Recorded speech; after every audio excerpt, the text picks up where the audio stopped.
Presidential বিতর্ক, এটিও আলোচিত হচ্ছে। আজকে মূলত আমরা বিষয়ভিত্তিক নির্ধারণে এই বিষয়টি নিয়ে আলোচনা করব এবং সেই সাথে 2024 সালের প্রেসিডেন্ট নির্বাচনে কে হতে যাচ্ছেন আমেরিকার পরবর্তী প্রেসিডেন্ট এবং এই দুজনের প্রতি গ্রহণযোগ্যতা কতটুকু, কে যোগ্য কে অযোগ্য, কিংবা তাদের দুজনেরই কি গ্রহণযোগ্যতা অনেক কম, এরকম অনেক প্রশ্ন আছে। সে প্রশ্নগুলোর উত্তরই খোঁজার চেষ্টা করব। আমাদের সাথে সম্মানিত অতিথি হিসেবে আছেন ডক্টর নাকিবুর রহমান, তিনি অধ্যাপক নর্থ ক্যারোলাইনা ইউনিভার্সিটি। শুরুতেই জানতে চাই কেমন আছেন, অনেকদিন পরে আপনাকে পেয়েছি। জি অনেক ধন্যবাদ নুপুরাপা, আছি ভালো আলহামদুলিল্লাহ। ঈদ কেমন করলেন? ঈদের কথা হয়েছিল, তারপর আবার একটু জানতে চাই। জি ঈদ ভালো হয়েছে, বরাবরের মতোই আমরা নিজ হাতে এখানে একটা ফার্মে গিয়ে কোরবানি দিয়েছি এবং ওয়েদার খুব ভালো ছিল। আত্মীয় স্বজন, আমার ভাই ইংল্যান্ড থেকে এসেছিল, আমার আম্মাও ছিলেন সাথে, এজন্য একটা বাড়তি আনন্দ ছিল এবার ঈদে। এবারিতে আসলে পরিবার পরিজন নিয়ে আনন্দ করে অন্যরকম। আমাদের সাথে আরো একজন অতিথি যুক্ত হবেন, তবে তার আগে আমি ডক্টর নাকিবুর রহমানের সাথে একটু আলোচনা করে নিতে চাই। শুরুতেই জানতে চাই আজকের যে বিভিন্ন গণমাধ্যম আপনার কাছে কোন কোন খবরগুলো উল্লেখযোগ্য মনে হয়েছে সেটা একটু জেনে নিতে চাই আপনার কাছ থেকে। আজকে আপনার মতামতটি। আজকে একটা খবরই উল্লেখযোগ্য, গতকালকে আমরা যেই মানে বলা যায় যে একটা নাইটমেয়ারিশ, একটা দুর্বিষহ বিতর্ক দেখেছি দুজন বৃদ্ধ লোকের, সেই বিতর্কের ফলশ্রুতিতে আজকে সমস্ত নিউজ আউটলেট জুড়েই মূল বিষয় ছিল, মূল হেডলাইন ছিল মূলত গতকালকের এই ভয়ঙ্কর পারফরমেন্স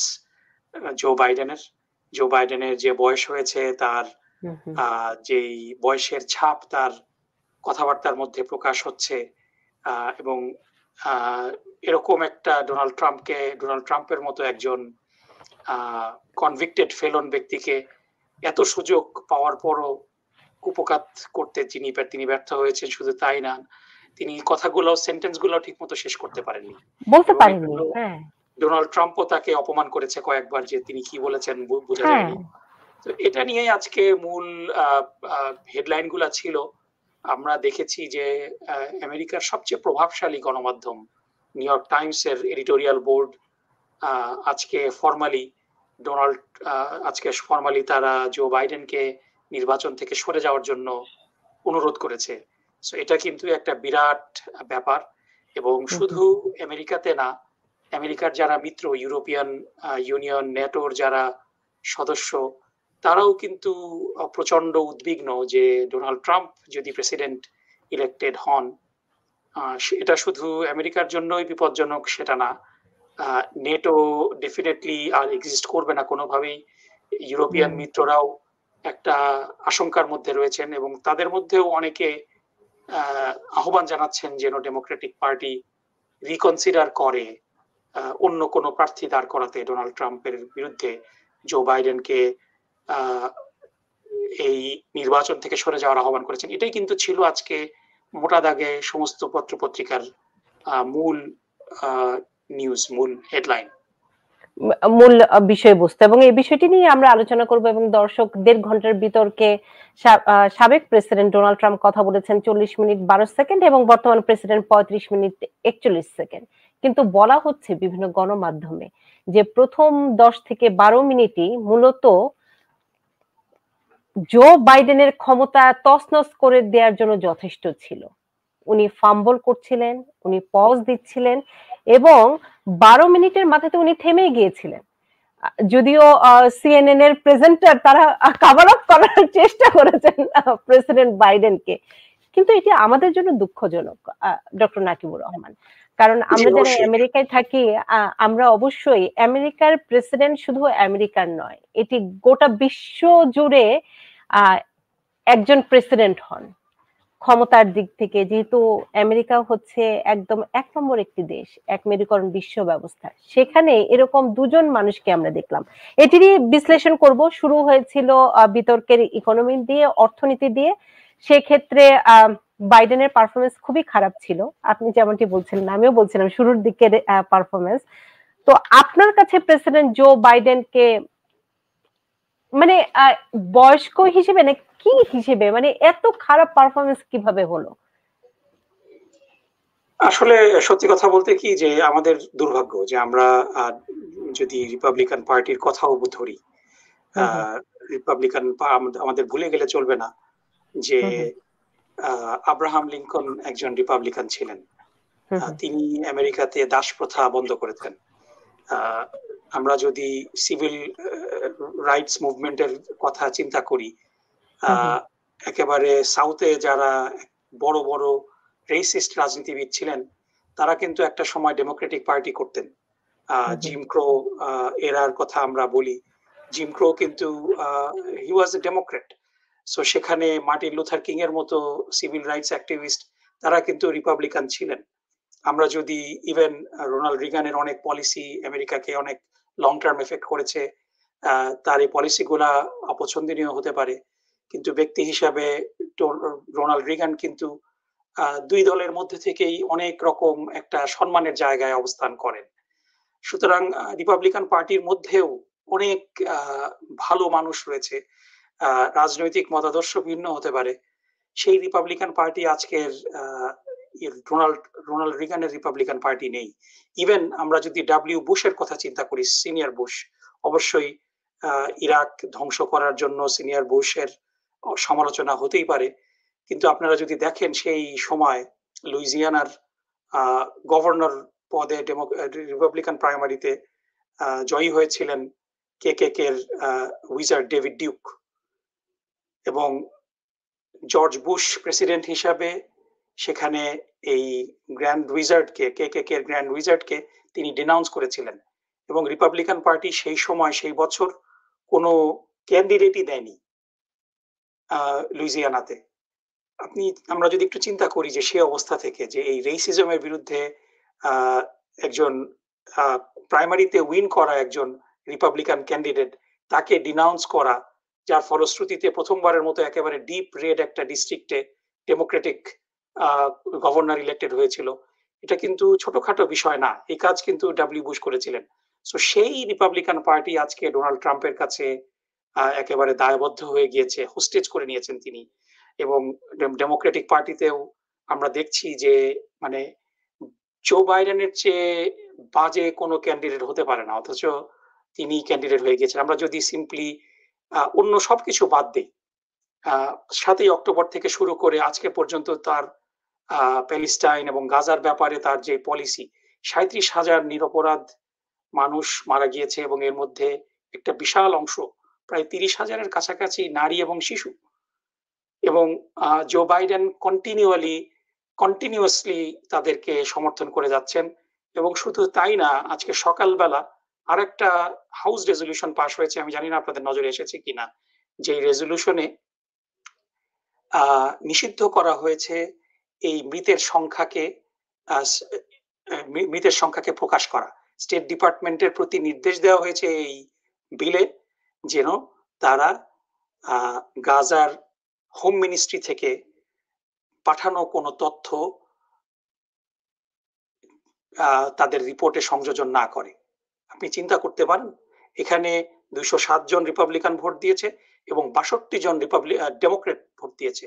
সো এই যদি অবস্থা হয় যে ইভেন তারা তো এই হত্যাযজ্ঞের সহযোগী, শুধু তাই না, তারা এটাকে তাদের অস্ত্র সরবরাহ করে এই নিরপরাধ মানুষদের হত্যা করছে, এই সংখ্যাটা যাদেরকে হত্যা করছে এই সংখ্যাটাও স্টেট ডিপার্টমেন্টকে প্রকাশ করতে এখন তারা রেজলিউশনের মাধ্যমে বাধা দিচ্ছে।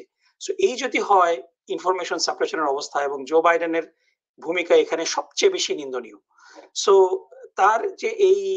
তার যেটা বলে যে মানে তার এই অপরাধগুলা, তার পাপগুলা পুঞ্জীভূত হতে হতে মেইনলি এখন এসে এটা ধরা দিয়েছে, এবং এটা সবার জন্য একটা সুবর্ণ সুযোগ, যেহেতু এখনো দুই দলের কোনো ক্যান্ডিডেটই ফাইনালাইজড হয়নি।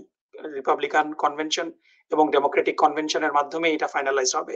দুজনই কিন্তু এখন প্রিজাম্পটিভ নমিনি, তারা কিন্তু এখনো কনফার্ম নমিনি না। সো ডেমোক্রেটদের এখনো সুযোগ রয়েছে জো বাইডেনকে বাদ দিয়ে একজন ক্যান্ডিডেট আনা, যিনি, কারণ জো বাইডেনের পক্ষে ইভেন এই মানে এই গতকালকের ডিবেটে তার পারফরমেন্স তো একেবারে ডিজাস্ট্রাস। আপনি যেটা বললেন সেন্টেন্স আমরা আসবো, আমরা আবার আসবো আপনার সাথে, কারণ আমাদের সাথে আরেকজন সম্মানিত অতিথি। জি, মাঝে তার যে মানে জনপ্রিয়তা যেভাবে ধস নেমেছে, এটাকে পুনরুদ্ধার করার সুযোগ আছে বলে আমি মনে করি না। আমাদের সাথে সম্মানিত অতিথি হিসেবে আরেকজন যুক্ত হয়েছেন গিয়াস আহমেদ, রাজনৈতিক বিশ্লেষক। আমি একটু গিয়াস আহমেদ আপনার কাছে যেতে চাই। গতকালের বিতর্কে জো বাইডেনের পারফরমেন্স মানে খুবই খারাপ হয়েছে, যেটি সহজ সরল ভাষায় যদি বলতে হয়, তার কারণটি তার জন্য সুযোগ ছিল। তিনি বয়স্ক হওয়ার পরও তিনি আমেরিকার নেতৃত্ব দিতে পারবেন, এটি প্রমাণ করার তার জন্য একটি সুবর্ণ সুযোগ ছিল গতকাল, কিন্তু তিনি সেটি ব্যবহার করতে পুরোপুরি ব্যর্থ হয়েছেন। তো সেক্ষেত্রে গিয়াস আহমেদ, আপনার কাছে জানতে চাই যে এটি হচ্ছে বিভিন্ন গণমাধ্যমের ভাষা, যেটি আপনাকে আমি বললাম। তো সেক্ষেত্রে আপনি কিভাবে দেখছেন গতকালের বিতর্কের সাবেক প্রেসিডেন্ট ট্রাম্প এবং বাইডেন? ধন্যবাদ চৌধুরী।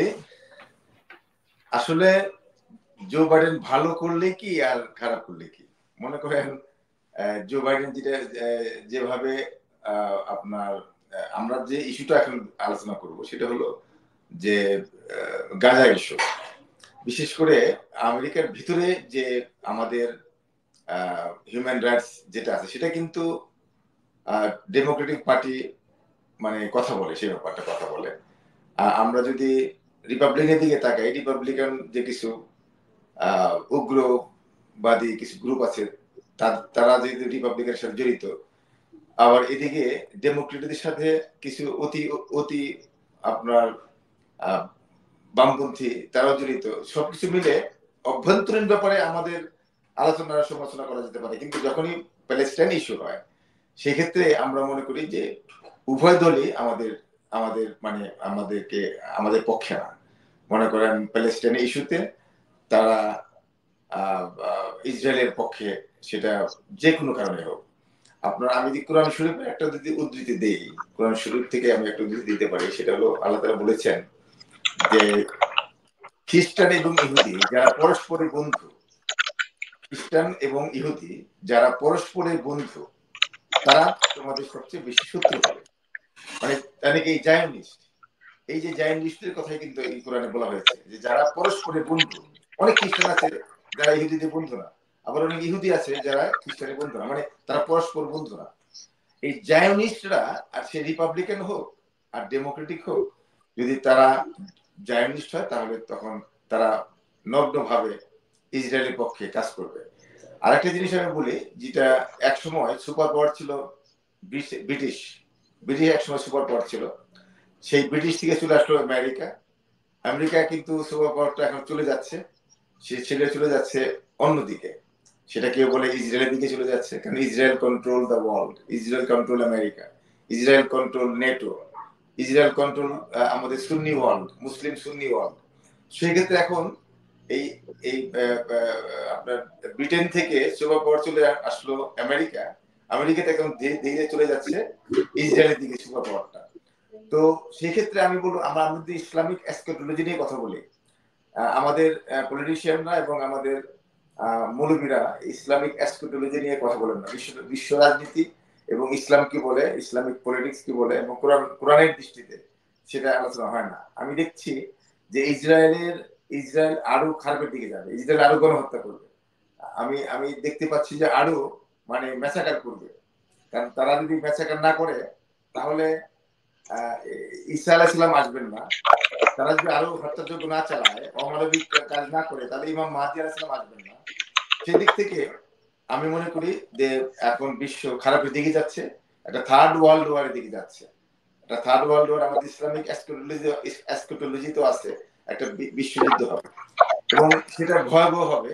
সে এখন মনে করেন ডোনাল্ড ট্রাম্প তো আমাদের মানে ওই প্যালেস্টাইনের বিরুদ্ধে কথা বলে, আবার জো বাইডেনও বলে। তবে আমাদের উচিত এবার আমাদের করণীয় কি, আমরা মুসলিম যারা আমেরিকা, আমাদের একটা শক্তি প্রদর্শন করা উচিত। সেটা হলো যে আমরা সবসময় ডেমোক্রেটদের ভোট দিয়ে থাকি।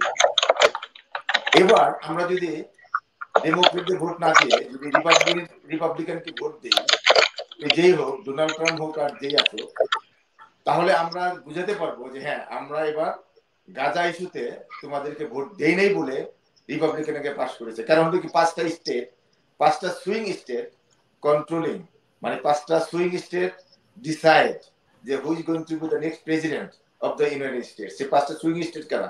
যেমন আপনি মিশিগান, পেনসিলভেনিয়া, তারপরে জর্জিয়া সহ পাঁচটা সুইং স্টেট আছে। সেই পাঁচটা সুইং স্টেটে মানে ইলেকটোরাল কলেজ সিস্টেমের কারণে আমাদের কিন্তু এখন একটা মানে আমাদের ভোট ম্যাটার্স, মানে Muslim vote matters, not only Jewish vote matters, not only black vote matters, Muslim vote matters too, because of electoral college system. এই পাঁচটা স্টেটে আমাদের মিলিয়নস অফ মুসলিম ভোট আছে। মিশিগানে আমাদের more than millions of vote আছে। পেনসিলভেনিয়াতে আমাদের 500,000 vote আছে।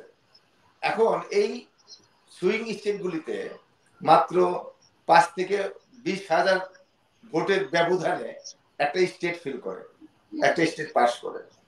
সেদিক থেকে আমাদের মিলিয়নস অফ ভোট আছে এই পাঁচটা সুইং স্টেটে। আমরা যদি এই পাঁচটা সুইং স্টেট নিয়ে কাজ করি, যেখানে এবার আমরা একযোগে এই পাঁচটা সুইং স্টেটে আমরা একযোগে কাজ করব, যে আমরা এবার রিপাবলিকানকে পাস করাবো। ফর এক্সাম্পল যেহেতু আমরা ডেমোক্রেটিক আমাদেরকে বিশ্বাস ভঙ্গ করেছে, আমাদের সাথে আমাদের কথা রাখেনি, সে নগ্নভাবে এবার ইসরায়েলকে সমর্থন দিয়েছে। আমরা জানি রিপাবলিকান খারাপ, তারপরও আমরা যে পরিবর্তন করতে পারি, এটা অন্তত বোঝানো উচিত। এই পাঁচটা সুইং স্টেটে যদি আমরা মুসলিম লিডার আছি, আমেরিকান মুসলিম লিডার যারা আমরা আছি কথা বলি, তারা যদি একযোগে এই পাঁচটা স্টেট সুইং স্টেটে কাজ করি, আমি মনে করি যে বিকজ অফ ইলেকট্রাল কলেজ সিস্টেমের এই কারণে আমরা অনেক কিছু করতে পারবো বলে আমরা আশা করি। সেক্ষেত্রে আপনারা যারা আছেন, যারা পলিটিক্স এর সাথে জড়িত আছেন, সকলেই আমার মনে হয় একটি মানে ওদের যেমন আইপ্যাক আছে, ইহুদিদের যেমন আইপ্যাক আছে, আমাদের একটা আইপ্যাক করা উচিত, বা American Muslim American political forum বা সামথিং, পাবলিক অ্যাফেয়ার্স করা যেতে পারে। তো সেইটার মাধ্যমে এই পাঁচটা স্টেটকে যদি আমরা কাজে লাগাতে পারি, তাহলে আমাদের ভোট ম্যাটার্স হবে।